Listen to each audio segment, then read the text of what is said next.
Ladies and gentlemen, on Good Friday, we started a presentation on this podcast on why the resurrection is true.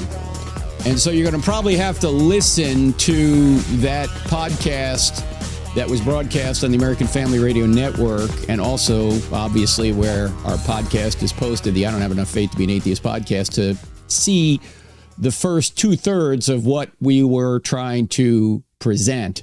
We were presenting three reasons why the New Testament writers were telling the truth with regard to the resurrection. We've covered so far the fact that they put embarrassing stories out there. They didn't invent it. You don't invent things that make you look bad or embarrass you. We talked about the many eyewitness details that the New Testament has that couldn't have been invented. And what we're going to do now is transition into excruciating deaths. In other words, they died for what they said they saw. And if you might recall from the last podcast, we said the resurrection is supremely important, because if it's not true, everyone you love will die, everything you build will crumble, everything you say will be forgotten, everything you do will come to nothing. You and your identity will die and vanish, because when you die, it's just over.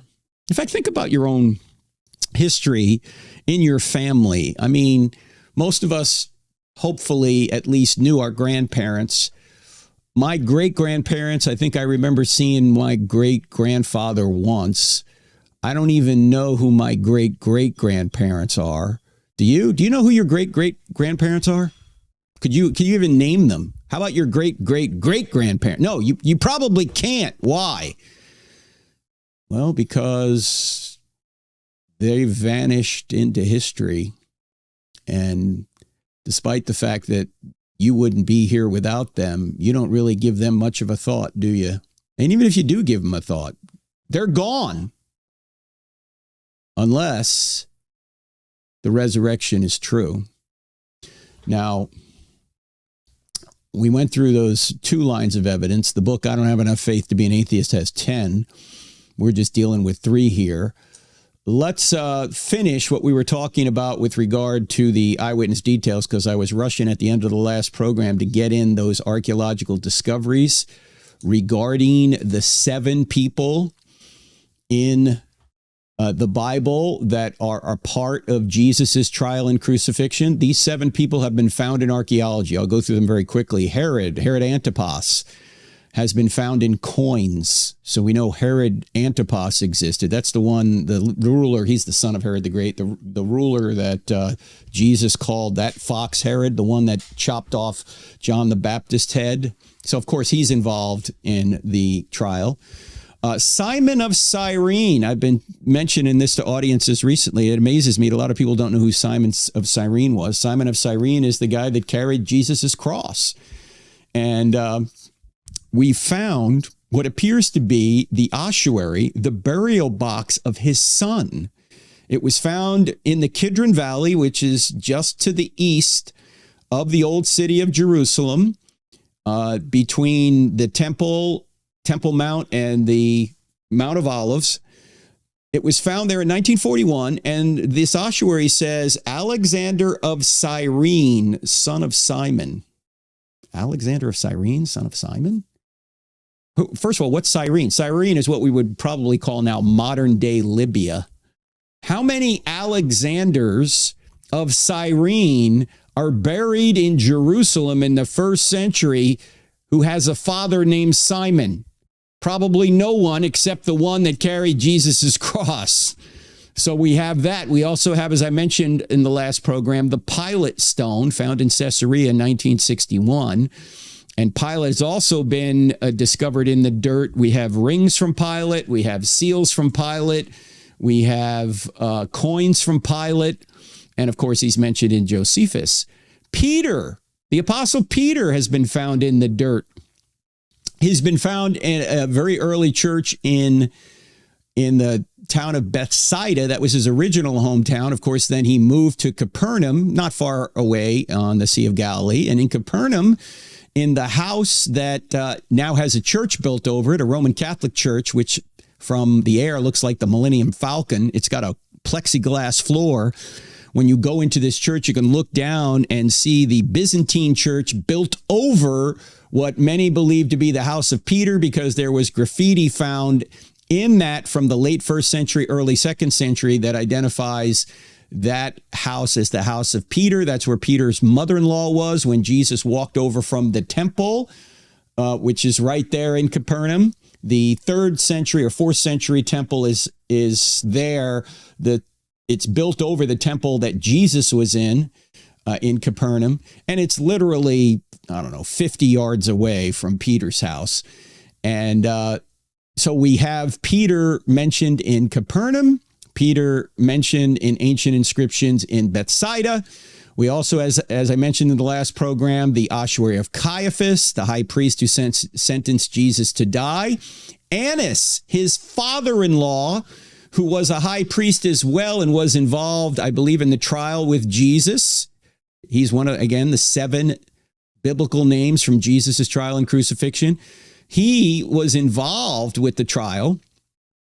And the father-in-law of Caiaphas, his tomb has been found south of the Temple Mount in the exact spot that Josephus said his tomb was. It was an ornate tomb, and this was really uncovered in 1994 by the Rittmeyers, archaeologists. That has been discovered. And then Jesus himself, his name is on the ossuary of his brother James's ossuary. And it says on James's ossuary, James, son of Joseph, brother of Jesus. Very unusual to put a brother on your ossuary. He must have been a prominent person. Yeah, he was. There was probably no other person in Jerusalem at the time who had a father named Joseph by the name of James and a son or a brother named Jesus. So no Jameses other than the real James is likely to be the owner of this ossuary, because who else has a father named Joseph and a brother named Jesus whose name's James in the 1st century? By the way, this particular ossuary was found on the antiquities market back 20 or so years ago, and originally it was thought to be a forgery. The guy who owned it was brought to trial because it's illegal to manufacture these fake artifacts in Jerusalem or in Israel. So he was brought up on trial because they thought this thing was a fake. By the time the trial was over, he was found not guilty because it's not a fake. It looks real. It is real. They've done tests on it. So, and Jesus is mentioned in other inscriptions. There's one not far from Lachish in an underground cave that Joel Kramer of the Expedition Bible YouTube channel has a little video on. Joel has a great archaeology video series on Expedition Bible. We've had Joel on the program before. He's also depicted anyway in an inscription in Rome about a Roman or Greek soldier worshiping his god, it says, and it has a donkey depicted being crucified in Rome, an obvious reference to Jesus there. So 7 names from Jesus' trial and crucifixion have been found in archaeology. Herod, Simon of Cyrene, Pilate, Peter, Caiaphas, Annas, and Jesus himself. This is not an invented story, ladies and gentlemen. Okay, how about excruciating deaths? That's the 3rd reason, major reason, I believe that the resurrection took place. First, embarrassing stories. Second, eyewitness details. Third, excruciating deaths. They died for it. By the way, we get this word excruciating from the crucifixion. That's what it means. It means out of the crucifixion. And these men who were in a position to know whether Jesus had resurrected or not died excruciating deaths when they could have saved themselves by saying, look, it never happened. Now, you got to keep in mind that the writers of the New Testament, all of them, with the exception of Luke, were all Old Testament believers in Yahweh. They were Jews. They thought they were God's chosen people. There are 2 things they did not think they did not think could be possible. They didn't think a man could claim to be God. That was blasphemy. And secondly, they didn't think one guy would rise from the dead in the middle of time. They knew we'd all rise from the dead at the end of time because both Isaiah and Daniel talk about that. But they didn't think one guy would claim to be God and rise from the dead. And what do these Jews, these believers in Yahweh, these people who think they're God's chosen people, wind up saying? Yeah, man claimed to be God and rose from the dead, and we're going to die for it. Something dramatic must have happened. In fact, something did dramatic happen. When you look at the apostles' beliefs and practices before and after the resurrection, there's a dramatic change. Before the resurrection, they believed in animal sacrifice. In fact, they've been slaying lambs to Yahweh for hundreds of years. Then suddenly, after Jesus comes, his sacrifice seems to be sufficient because they say, we don't need to slay these lambs anymore. These lambs are just symbols because here's the Lamb of God who takes away the sins of the world, Jesus of Nazareth. They do away with the sacrificial system virtually overnight. Before Jesus showed up, they believed in a binding law of Moses. Afterwards, they believed Christ's life has fulfilled the binding law of Moses. Before Jesus showed up, they believed in strict monotheism. Afterwards, they believed in a Trinity, 3 persons in one divine essence. Yes, you can see the Trinity in the Old Testament, but it's much more pronounced in the New. In fact, there's several places in the Old Testament it looks like there are 2 Yahwehs. I don't have time to get into that now, but it's in the Old Testament, but they were generally monotheists, and they switched virtually overnight. Before, they believed in the Sabbath. In fact, they thought they could be stoned for not obeying the Sabbath. Afterwards, they're worshiping on Sunday. And Paul even says, don't let anyone tell you you have to obey any Sabbath or festival day. Why would he say that? In fact, out of the 10 commandments, 9 of them are repeated in the New Testament as binding on Christians. The only one that isn't is keep holy the Sabbath. Why? Because the Sabbath represents rest, and our rest has arrived. Jesus is our rest. We rest in him. We don't work for our salvation. Jesus provides it. We rest in him. So sorry, Seventh-day Adventists. The Sabbath, while it might be a good idea, is no longer binding on Christians. It never was binding on Christians. It's an Old Testament covenant law. And it's the one that wasn't repeated of the 10. It wasn't repeated of the 10 in the New Testament. So they're transitioning from believing in the Sabbath and thinking they could be stoned for not obeying the Sabbath to saying, hey, we're worshiping on Sunday. And it wasn't the new Sabbath. It was just they're worshiping on Sunday because that's the day he rose. That was a work day in the first century. Before Jesus showed up, they believed in a conquering Messiah. Afterwards, they believe in a sacrificial Messiah who's going to come again and conquer. Before, they believed in circumcision. Afterwards, they believed in baptism and communion. Now, question. Well, before I move on, let's go back to embarrassing details and stories for a second. If you're inventing a religion, would you choose circumcision as your point of entry? I mean, who would do this? Hey, what do I got to do to join your group? What? No, I'm out. Forget it. Who's going to make up that circumcision is their symbol or their sign that they are part of this Jewish religion? It's not made up. So it's embarrassing to say that, oh, I'm making this up and circumcision is going to be what I'm. No, they're not making it up. They're getting this from God.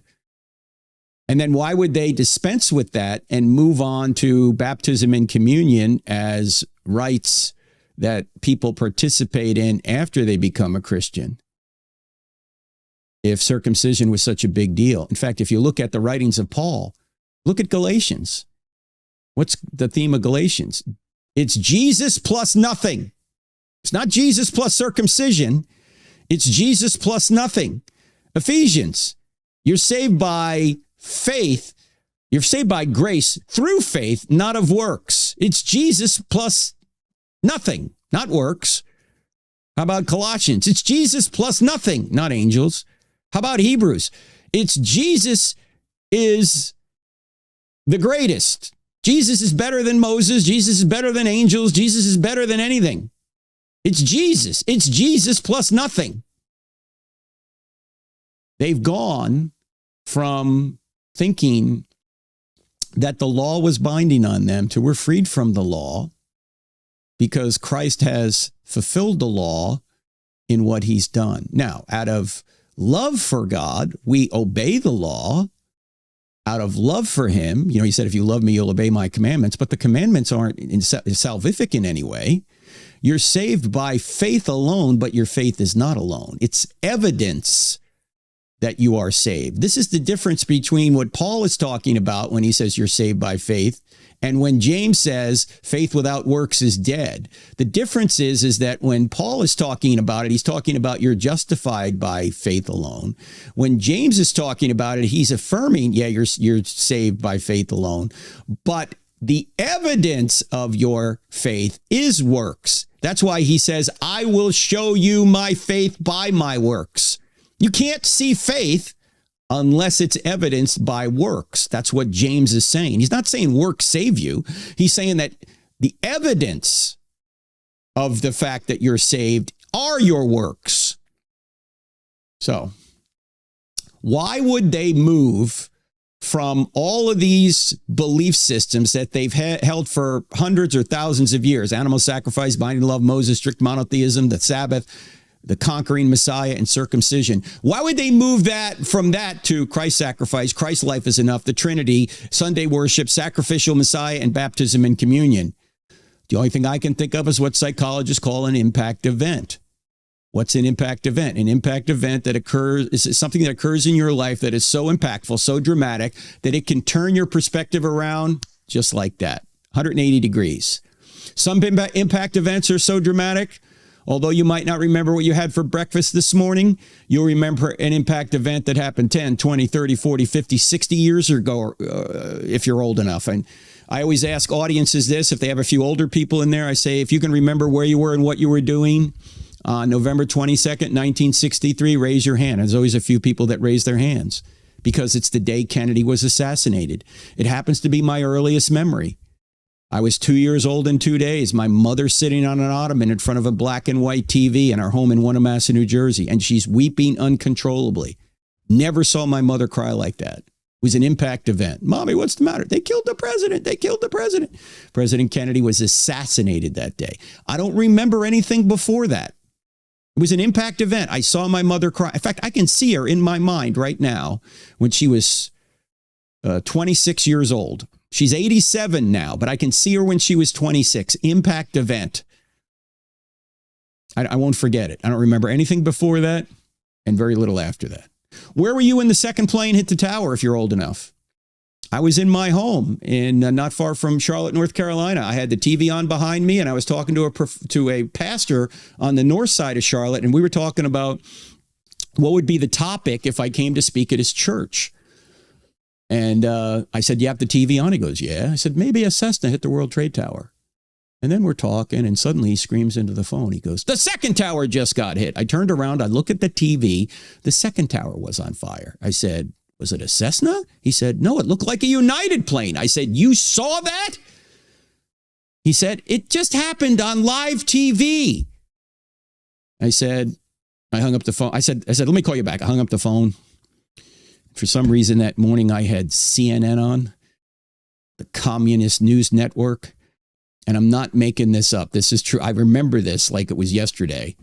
The commentator said, one has to think there's some sort of navigational error here. I said, you dimwit. This is the clearest day in the history of the Big Apple. What do you think? The pilots can't see where they're going? Do you think Stevie Wonder's flying these planes? I mean, this is terrorism. Come on. I called that pastor the next day. I said, we're going to come to your church and talk about Islam because that's what this is related to. Now, 9/11 was over 23 years ago, but those of you who are old enough can remember what you were doing that day. Why? Because it was an impact event. If I would ask you where you were 23 days ago, most of you are going to go, I don't know. Let me look at my iPhone. What was I doing then? You don't remember something from 23 days ago, but something 23 years ago you do? Why? Impact event. Where were you when Trump got shot? Everyone should remember that. Where were you when Trump got shot last July? I don't care whether you like Trump or not like Trump. When you heard that news, you went, what? He got shot? I was outside. My mother called me on the phone. I was in the backyard with the grandkids. And Trump just got shot. I said, what? What do you mean he got shot? Is he okay? And she said, well, he stood up and he's got blood on him. Is he okay? Yeah, he looks like he's okay. I couldn't believe it. Ran in the house. We all came in the house. The TV was on for the next 10 hours going, what happened? Impact event. By the way, let me say something about that now that we probably I think I did a podcast on this right after it happened, what we can learn from the assassination attempt. Let me tell you, there's a lot of people out there. I understand why people don't like President Trump. Okay, he's obnoxious quite a bit. We've talked about this many times on this program. But there's one thing that you can't deny that Donald J. Trump is, and that is the man has courage. Okay, you can't fake this. After you get shot in the head, you don't stand up and pump your fist and say, fight, fight, fight, unless you have courage. He could have cowered underneath those special Secret Service guys or gals that were trying to, it's the dumbest thing. They've got a Secret Service lady trying to protect him and he's a head taller than her. How does that make any sense? Anyway, I digress. You don't make this up. You can't, when you get shot in the head and you stand up and you pump your fist, say fight, fight, fight. I mean, that's the real you. You can't invent that, okay? So, yeah, have any criticism you want of President Trump. You can't say the man doesn't have courage. Then he looked down, 700 years in prison for these bogus lawsuits they put forth against him. The same lawsuits they could have brought or charges they could have brought against Biden, for having classified info. Could have done that, but no, they didn't do that. So much of this was politically motivated. But you remember this event, right? Why? Because it's an impact event. By the way, one other thing about this. Courage is the first of all virtues, because without courage, you won't do anything else. All right. So, why would they have gone from all of these beliefs to these brand new beliefs overnight because of an impact event? Now, do you think a resurrection would have been an impact event? Of course, right? Especially if he came back and started doing miracles over 40 days. Would they have any trouble remembering what he said and did? No, you don't have any trouble remembering impact events in your life either. Even if you get some details wrong, the overall event you remember, right? If you're old enough, you remember. Oh, yeah, Kennedy was assassinated. Oh, yeah, 9/11. I remember that. I remember what I was doing, where I was. I remember what happened when Trump got shot. I remember, oh, yeah, Trump got shot. We saw that. Okay, you're not going to forget those things.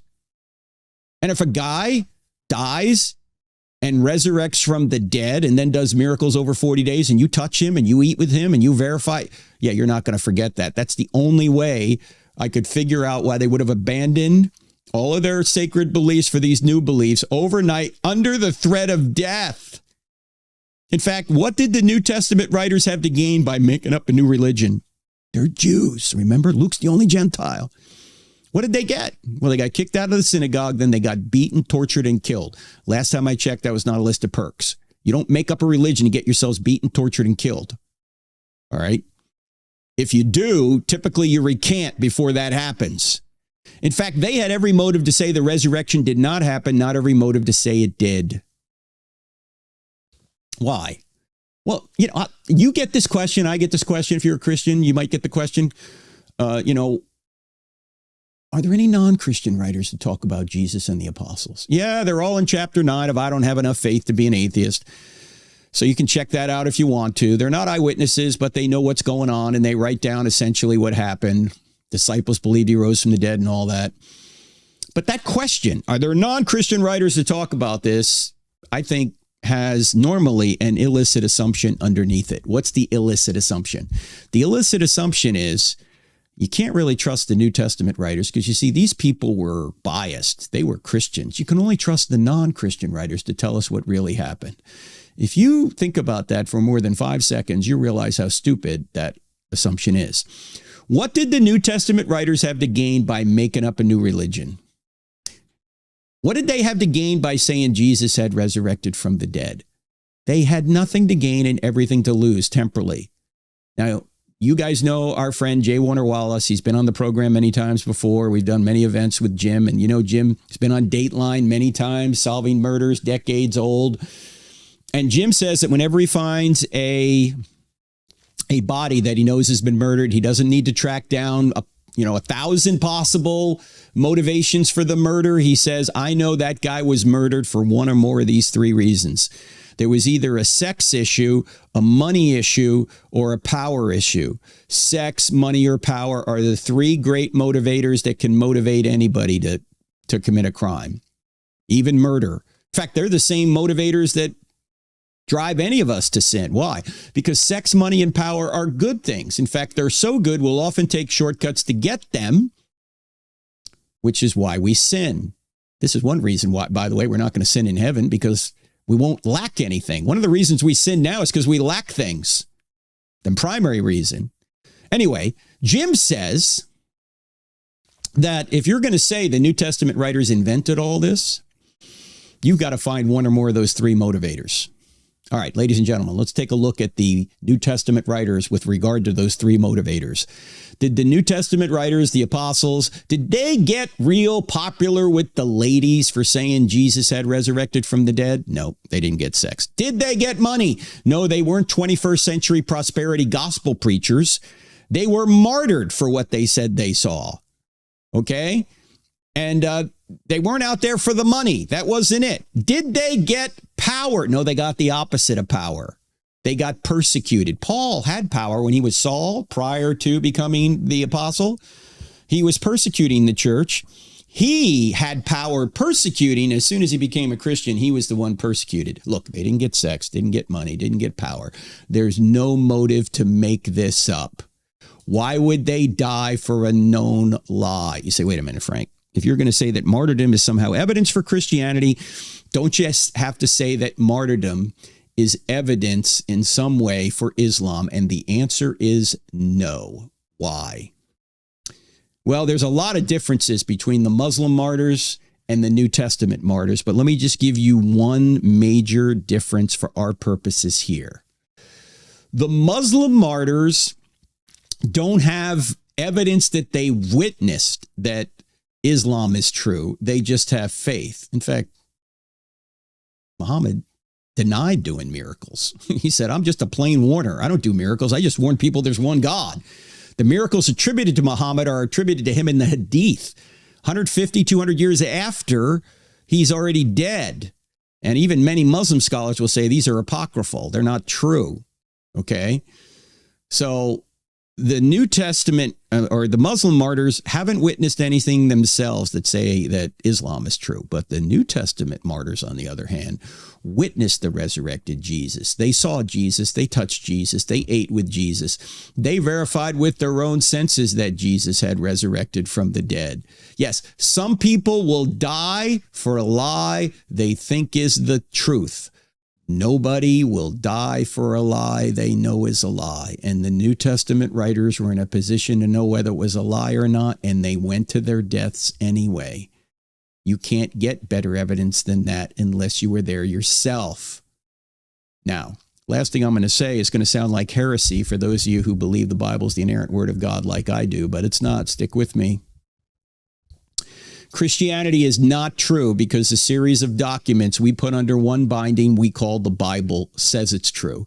In fact, Christianity would be true if the Bible never existed. What? How can that be? Ladies and gentlemen, do you realize there were thousands of Christians before a line of the New Testament was ever written? Yeah, why? Because they didn't read about it in a book. They witnessed the resurrected Jesus themselves. In other words, Christianity did not originate with a book. Christianity originated with an event, the resurrection. You see, the resurrection is the cause of Christianity, not a book. The book is the result of the resurrection. In fact, we could put it this way. The New Testament writers did not create the resurrection. The resurrection created the New Testament writers. You wouldn't have Jews in the first century claiming a man claimed to be God and rose from the dead unless a man really did claim to be God and really did rise from the dead, especially when these people are saying, we're going to die for this. Now, we had Sean McDowell on a month or two ago about the fate of the apostles. We don't want to overstate the case. We don't have solid evidence for every apostle dying, but we do have no account from the ancient world where any of the apostles recanted. We have really strong evidence for 4 in the first century dying. We have good evidence for 2 more, and the rest we don't have as robust evidence for their deaths, but we don't have any account from the ancient world for anyone recanting from this, and they all seemed willing to die for it. Why would they do this? For an empirical claim. This is not just someone's philosophy. This guy said he was going to die and rise from the dead, and he did. It's an empirical event. You say, well, hallucinations. You don't hallucinate the same thing. There's no group hallucination out there. And the hallucination theory would be easily refuted by the empty tomb. You could go to the empty tomb, and if his body was in the tomb, in other words, it wasn't empty, well, the hallucinations would have been refuted. Yeah, you're just having hallucinations. Here's his body, right? No other theory is even close to working. The reason people don't believe in it is because, well, 2 reasons. They don't want to believe in it because, if they've seen the evidence, they don't want to believe in it because they don't want God interfering with their lives. That's why I always ask people, if Christianity were true, would you become a Christian? And a lot of people hesitate or say no. They don't want it to be true. Or they have this bias against the supernatural that we talked about in the last program. And it doesn't matter how good the evidence is. They're just going to say miracles don't occur. There's got to be some other explanation, even though there isn't another explanation. And there's positive evidence Jesus rose from the dead. We don't just lack a natural explanation for his resurrection. We have positive evidence that he rose from the dead. Some of it I've given here. Much of the other evidence we have in the book, I Don't Have Enough Faith to Be an Atheist, if you want to go further. Now, why did he come? To rescue us from ourselves.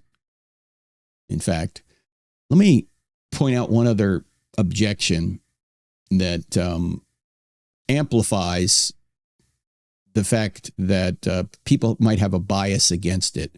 I want to go back to the O.J. Simpson trial for just a few minutes here. O.J. Simpson, for those of you that don't know, was a star NFL running back, actually won the Heisman Trophy at USC, probably back in the 60s. And in 1994, after his NFL career was over, he was accused of murdering his ex-wife, Nicole Brown Simpson, and her boyfriend, Ron Goldman. And for those of you that were alive 30 years ago, you remember this was the trial, one of the trials of the century, because it was televised. And I want to briefly present the evidence that the prosecution presented that O.J. committed the crime, because there literally was a trail of blood from that Brentwood, California crime scene, a slash and dash murder. A big knife was used to kill these 2 people, and blood was everywhere. It seemed to lead right to O.J. I'm just going to give you 5 points of evidence. Then I'm going to ask you a question. Here's the evidence. O.J. Simpson's blood was at the crime scene. There's only a 170 million chance it's not Simpson's blood. Secondly, Goldman, Brown, and Simpson's blood was in Simpson's white Bronco.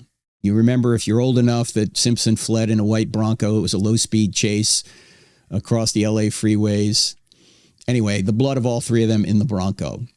Third, the glove found at the scene had blood on it from all 3, Goldman, Brown, and Simpson, and matched the other glove at Simpson's house. These were gloves that O.J. would be seen when he was a sideline reporter for the NFL. He'd have these gloves on as he holding the microphone at a cold weather game. One of these gloves was found at the crime scene, drenched in the blood of all 3, and the other glove was found at his house. Now, there was an iconic event during the trial. OJ was going to try the glove on that was found at the crime scene. And his defense attorney, one of his defense attorneys, Johnny Cochran, said, if the glove doesn't fit, you must acquit. He had a way with words. If the glove doesn't fit, you must acquit. Well, he tried to put this glove on, and of course, he couldn't quite get it on. Why? Well, it shrunk because of the blood. Secondly, he had a surgical glove on underneath, and it was hard to pull on. Thirdly, he didn't want to put it on. When the prosecution gave him a glove of the same size that wasn't stained in blood, he put it on. It was no problem. So it was kind of a big spectacle, but it didn't really prove that Simpson wasn't the murderer. It actually probably showed he was. But, well, I'll get to what the jury said here in a minute. The fourth piece of evidence is there were bloody footprints that were found from a rare brand of size 12 shoes that Simpson owned. There were only 199 pairs of these shoes in the U.S., and Simpson had a pair, and those footprints were at the scene. Finally, Nicole Brown Simpson's blood was on Simpson's socks. There's a 1 in 21 billion chance it wasn't her blood. In fact, she's probably the only person in the world that had this specific kind of blood ever, okay? Now, my question is, was Simpson guilty? Does science show he was guilty? And the answer is no. Because science doesn't say anything, scientists do. You have to interpret the data in order to discover whether or not you think this, to make a judgment as to whether or not this data proves his guilt or innocence. Well, what was actually found at the trial? What was found at the trial was that Simpson was found not guilty, even after all of this evidence. And do you know why? Well, there was a documentary done that was, I think, broadcast on CNN. It was a 2016 documentary. So this documentary is like 22 years after the event. It was called OJ, Made in America. And one of the jurors admitted this. In fact, she wrote a book with another juror or two right after the verdict came down. I want to say the verdict was 1995, somewhere in there. Okay. Carrie Bess was her name. And here's what Carrie Bess said. She was a juror. Carrie Bess said she believed 90% of the jury actually decided to acquit Simpson as payback for the Rodney King incident, not because they believed in his innocence. And when asked if she believed the decision was correct, she merely shrugged indifferently. Let me stop right here. Okay.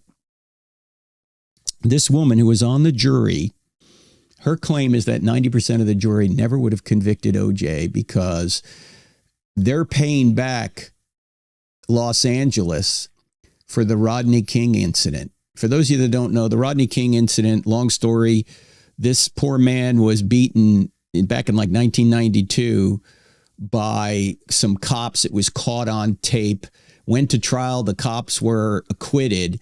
And so there were these riots in Los Angeles. And so this woman here, Carrie Bess, who was a juror, said, hey, we weren't going to find him guilty. This is going to be payback. And this particular description, which is on a Wikipedia page about this, and you can check the sources on Wikipedia, said this: following the acquittal, Bill Hogman claimed that in conversation with the deputy sheriff who had released the jurors, the sheriff had witnessed reunions and celebrations between the jurors and their families and heard numerous times that the acquittal was indeed revenge for Rodney King. Now, why am I bringing this up? Because this shows how a worldview or a bias can bias the jury to come to a conclusion that was false. I think we all know that OJ was guilty. I mean, let me put it this way. The evidence that OJ was guilty is stronger than Jesus rose from the dead. I mean, we have all this DNA evidence. We have blood everywhere. OJ's everywhere. This couldn't all have been planted. It would be impossible. On one hand, the defense was trying to say that the LAPD staged all this because Mark Furman, one of the cops, was a racist. He may have been. He staged all this. Yet, on the other hand, they made so many mistakes that OJ ought to be acquitted. Well, look, either they were evil geniuses or they were idiots, but not both. Okay? But it didn't matter what happened at the trial. It didn't matter the evidence that was presented because the jury had made up their mind beforehand. At least a number of them made up their minds beforehand that OJ wasn't guilty because it's payback for the wrong decision made in the Rodney King cop trial. This is how your worldview may determine how you interpret the evidence. In fact, this Carrie Best lady, she was indifferent as to whether or not OJ was guilty. She had decided beforehand that she was just going to let him off as payback. Now, ladies and gentlemen, if you have this kind of evidence and yet people are still denying the obvious for other reasons other than the evidence, what about when it comes to Jesus rising from the dead? Oh, well, many of them admit they have other reasons for rejecting it. We've done podcasts on, people saying, when I ask them if Christianity were true, would you become a Christian? No, it doesn't matter. It doesn't matter what the evidence is for some people. What matters is what's the implication of the evidence to my life? And if I don't want to bow the knee to Jesus, I'm going to say he didn't resurrect from the dead. Wow. Is that you? Are you just rejecting it because of the implications? You got to ask yourself that question. Because, as I said at the top, everything you do will come to nothing. You're going to be forgotten, so is your identity. This life is meaningless unless the resurrection is true. But what about Islam? Let me deal with one more question on this podcast. You guys have sent so many questions. I apologize. I can't get to them all. But here's a question related to this whole issue that Anne sent in. She sent in a question related to a show we did with Doug Groteis a few months ago about world religions. And she says, are there apologetic books like Evidence Demands a Verdict or The Case for Christ or Mere Christianity for these other world religions? Do they make a convincing case beyond a reasonable doubt, like Lee Strobel says? Frank says he never gets new questions, so I guess you haven't gotten this one before. Thanks in advance for a response. Okay, first of all, I'm sure. Yeah, sure. There are people trying to make a case for their worldview that's not Christian. The question is, do they make a good case? And let's say people will say, have you investigated every single religious worldview out there to see whether they're true or not?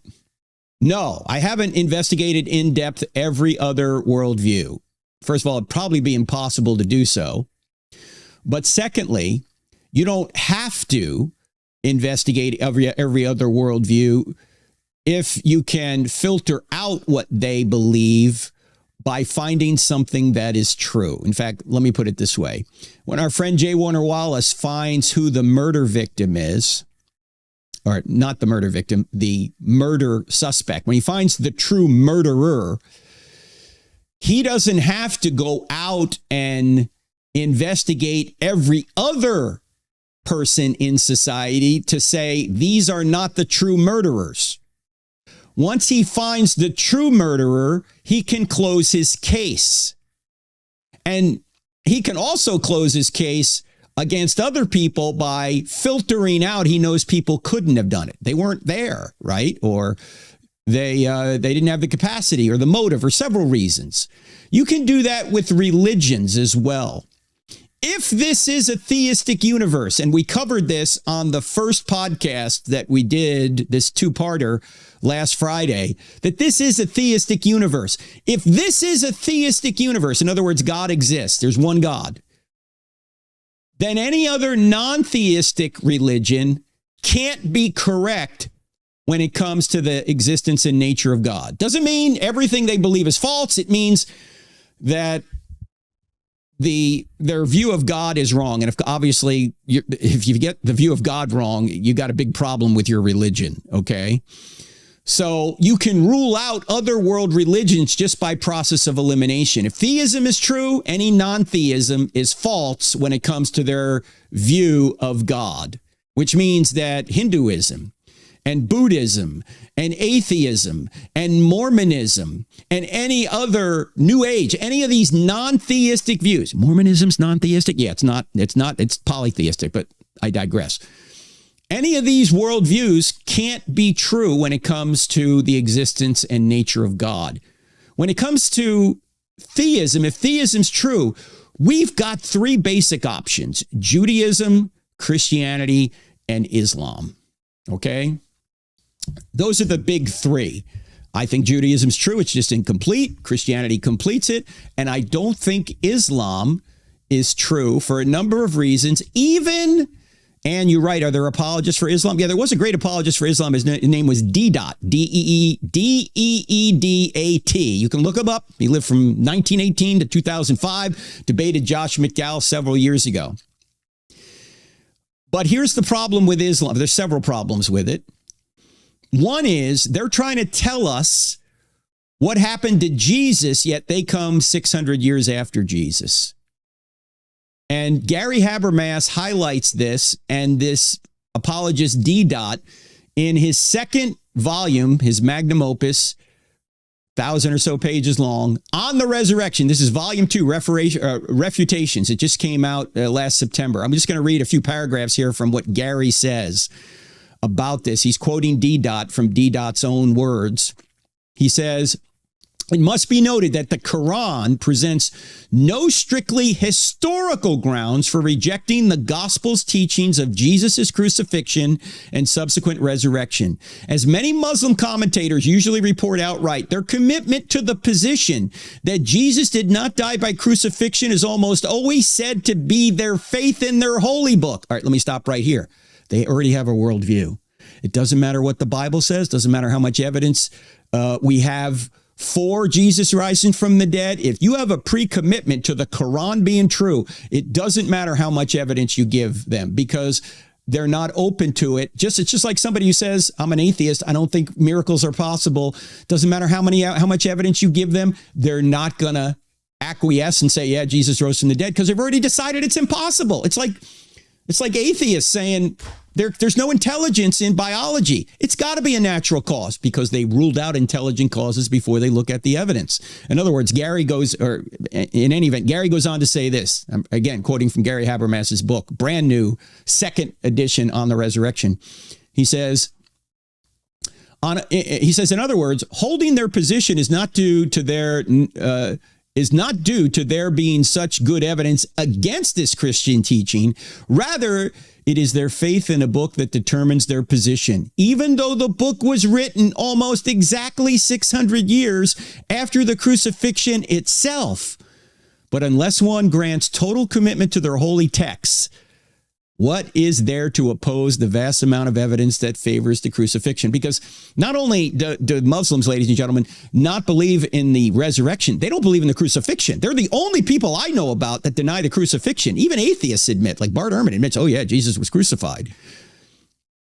So they're the only people I know about, based on what the Quran says, that Jesus wasn't even crucified, because God would never crucify a prophet. So he was taken straight to heaven. That's what Surah 4, verse 157 says. Chapter 4 of the Quran, 157. Back to Gary. Gary says, "Speaking historically, a document from 600 years after the earliest reported data is not usually counted on as an historical document. Strangely enough, even the popular Muslim commentator, apologist, D-Dot, concedes exactly that. He states," and now we're quoting this Muslim apologist D-Dot, "The Christian objects, how can a man Muhammad 1,000 miles away from the scene of a happening and 600 years after the event pronounce as to what transpired?" D-Dot's, as according to Habermas, he's quoting D-Dot, D-Dot's surprising and incredible answer is, quote, The Christian plea is valid. Their logic is good, unquote. In other words, here's an apologist going, the Christians have a point here. The Quran's way too late to tell us what happened to Jesus. But here's what D. does after that. Here's what Gary says D. does. He says, instead, D. immediate response is to go to the Christian text to attack them. This is an exceptionally common move on the part of Muslims. If one's own text has no historical provenance or province whatsoever, then let's question their texts. And right away, he opts to discuss contradictions in the gospel text, the very subject we addressed above. In Gary's book, he addresses this. That's why he says addressed above. But Gary goes on to say, but as we have seen, that this tactic fails for at least three reasons. Number one, these claims of contradiction regarding the New Testament text can all be answered anyway.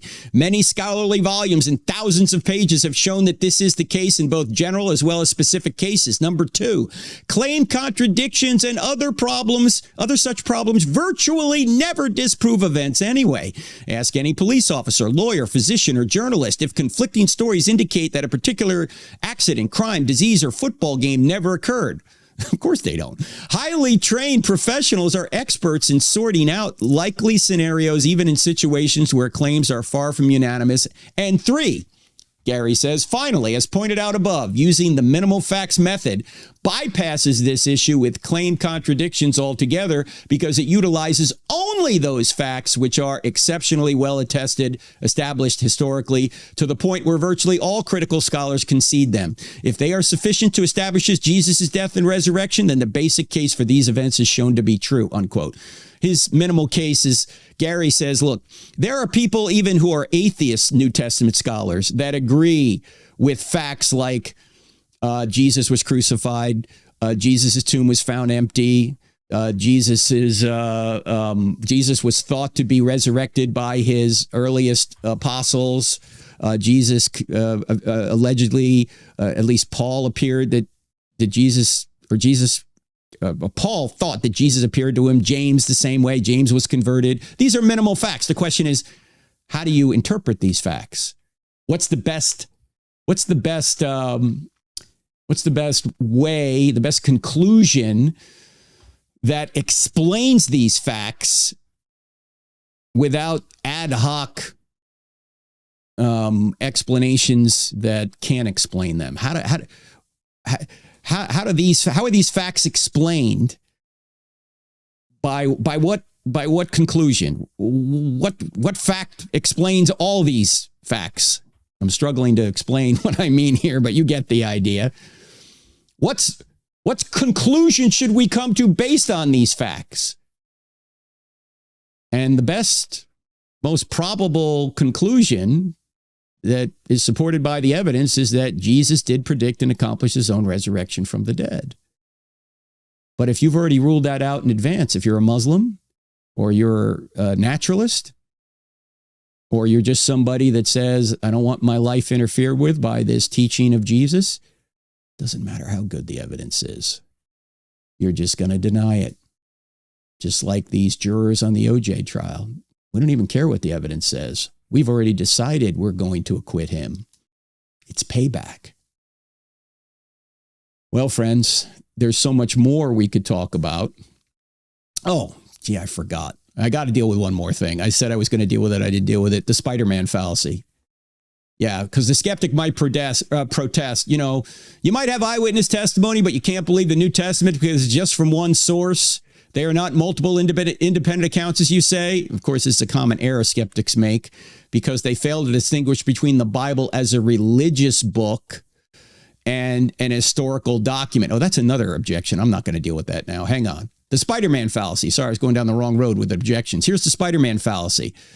In spite of all of these objections, or I should say all of these eyewitness details, people will say, well, this could be an historical novel. It's like saying since Spider-Man is in a real New York City, Spider-Man must be true. Well, there's several problems with this. First is it can't explain why independent non-Christian writers collectively reveal a storyline congruent with the New Testament. In other words, when you look at the New Testament documents, you get a story congruent with them, just like Gary's minimal facts that, Jesus was crucified. His tomb was found empty. His disciples thought he rose from the dead. Paul and James were converted. These are minimal facts. And even non-Christian writers agree on much of this. At the time, within 150 years of Jesus' life, not just the non-Christian scholars now, the non-Christian writers at the time say all this is true. How could they say this is true if this is complete fiction? They wouldn't. Second, the Spiderman fallacy can't explain why the New Testament writers and other Jewish followers of Jesus gave their sacred religious beliefs and they gave them up, as we pointed out before, and then endured persecution, torture, and death. Why would they have done so for a fictional story? They wouldn't. Third reason the Spiderman fallacy doesn't work is because historical novelists usually don't use the names of real people for their main characters in their stories. If they did, those real people, especially powerful government officials like the Roman emperor, could deny the story, destroy the credibility of the authors, and maybe even take punitive action against them for doing so. And yet, the New Testament has real people in it, as we mentioned in the last podcast, like Pilate and Herod and Caiaphas. These are real people that existed even outside what the New Testament says. And finally, or fourth, the Spiderman fallacy is way too early because there was no such thing as an historical novel really until the 1800s AD. So it's like 1800 years too early. In other words, it's anachronistic. That genre didn't even exist until the 1800s. In fact, C.S. Lewis put it this way. He says, now, as a literary historian, I am perfectly convinced that whatever else the Gospels are, they are not legends. I have read a great deal of legend, and I'm quite clear they are not the same sort of thing. They are not artistic enough to be legends. From an imaginative point of view, they are clumsy. They don't work up to things properly. Most of the life of Jesus is totally unknown to us, as is the life of anyone else who lived at that time. And no people building up a legend would allow this to be so. Apart from bits of the Platonic dialogues, there are no conversations that I know of in ancient literature like the fourth gospel. There is nothing even in modern literature until about 100 years ago when the realistic novel came into existence. Now, of course, he's writing it nearly a century ago, so he's talking about the the early 1800s.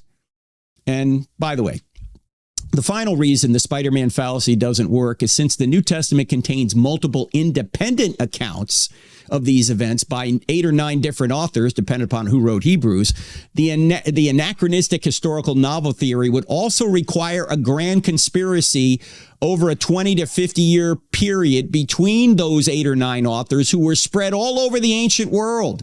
This isn't plausible. In fact, the assertion that the New Testament events are part of a grand conspiracy exists only in novels like the Da Vinci Code. In the real world, such assertions are crushed by the weight of the evidence. So when it comes to the Gospels, the Spiderman fallacy is a fallacy itself, ladies and gentlemen. No, these events really took place. And by the way, we're going to unpack this further at UT Knoxville this Wednesday night, which is the 23rd of April. I don't have enough faith to be an atheist. It'll also be live streamed. I don't have enough faith to be an atheist. I think 7 p.m. if I'm not mistaken. But you can check our website for that. That's this Thursday. That's our last of several. I think we've done 8 colleges and 3 or 4 high schools this semester with I Don't Have Enough Faith to Be an Atheist. So tune in for that. Don't forget about Conversations with the Faith, too, with Brady Blevins. He's going to show you how to arrive at the right worldview. That's an online course that begins on May 1st. You'll want to check that out. Also, we'll be out in Hawaii on May 3rd. That's coming up as well. We are going to do the Unshaken Conference in Oahu there. So anyone on the Hawaiian Islands would love to see you there. We also have CIA coming up, the Cross-Examine Instructor Academy. You want to apply for that by going to crossexamine.org. Click on events. You will see that there. And what else do I have to tell you guys that's coming up? There's so much coming up. You know, we're translating so much of our stuff into 13 different languages. If you want to help us do that, go to careers.crossexamine.org, careers.crossexamine.org. and maybe you can help us out. And finally, if you really want to take some great courses on how to be an apologist and get a degree, go to ses.edu, Southern Evangelical Seminary. That's where I went. Elisa Childers goes there, several others. ses.edu. All right, friends, it's been great being with you. Jesus has risen. The evidence is there. The only question is your worldview or your own will going to prevent you from accepting it? Because you're only going to get two things in the afterlife. You're either going to get grace or you're going to get justice. I don't want justice. Do you? No, you want grace. Then accept Jesus and join the family, and let's make him great to the nations. Let's make disciples of all nations. All right, see you here next week. God bless. If you're looking for solid answers to life's biggest questions, don't miss the latest episode of I Don't Have Enough Faith to Be an Atheist.